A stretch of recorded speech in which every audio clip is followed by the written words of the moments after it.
Okay, here we go then. Chapter 4 of The Hodgeheg. "Do you suppose he'll be all right?" said Ma anxiously. It was dawn, and they were about to retire for the day. The children were already asleep in a thick bed of fallen leaves. "I should hope so," said Pa. "Hodgeheg indeed! His brains are scrambled." Max slept the clock around and halfway round again. He did not stir till the evening of the following day. The shock had sent him into a kind of short, early hibernation. When at last he woke, his sisters rushed to nuzzle at his nose, the safest nuzzling place for hedgehogs, with squeaks of concern, and his parents left their snail hunting and came trotting up. "Ooh, how are you feeling, dear?" said Ma. Max considered this.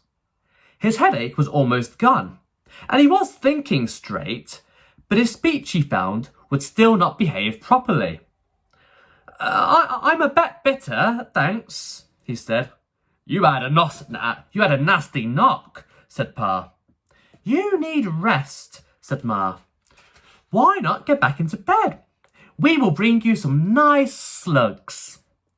I don't want to bed in to get," said Max.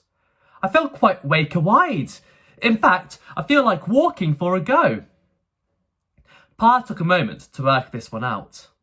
Then he said firmly, "You're not going anywhere, son. Do you hear me? You stay home in the garden for a while. Get your strength back. Understand?" "Yes, Pa," said Max. I'll say what you do." And he did do what Pa had said. For a week or more, Peony, Pansy and Petunia fussed over their brother. They brought him the fattest, slimiest slugs they could find, and encouraged him to play their favourite game, hide and seek. However, this didn't work. When they hid, Max forgot to go and look for them. And when it was his turn, he forgot to go and hide. So busy was he thinking about the business of road crossing. The girls would count to 30 with their eyes shut, but when they opened them, Max would still be sitting there, just thinking. Striped bits were no good. He didn't intend trying that again. But maybe, just maybe, he thought, there were some other methods. His determination to find out was increased when Pa came back early one morning from a visit to the park, with more bad news. Max overheard him telling Ma. "That's another one gone," Pa said.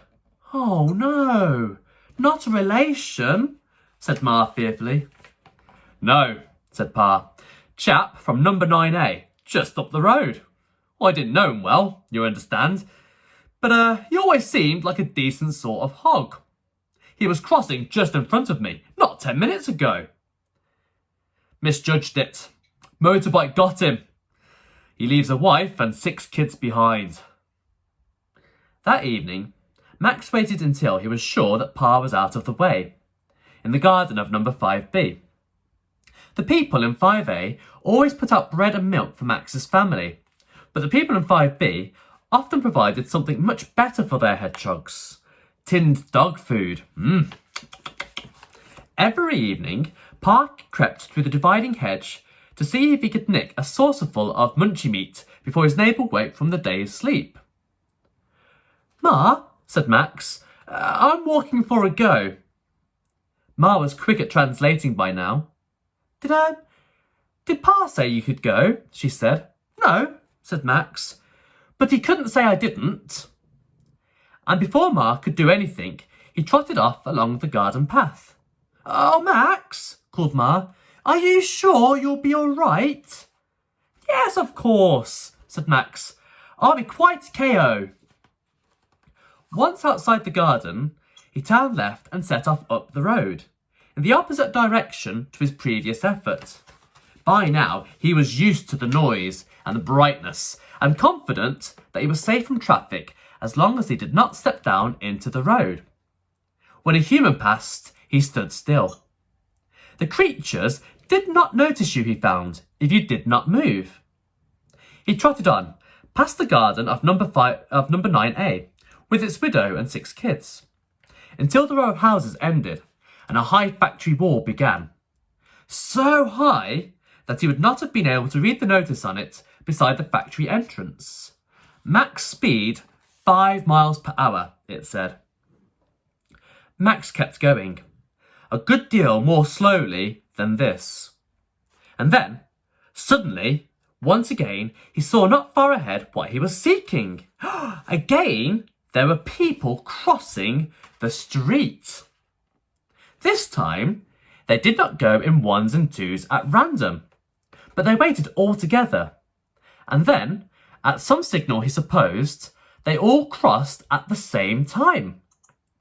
Max drew nearer, until he could hear at intervals a high, rapid beep, beep, beep, beep, beep, beep noise, at the sound of which the traffic stopped and the people walked over in safety.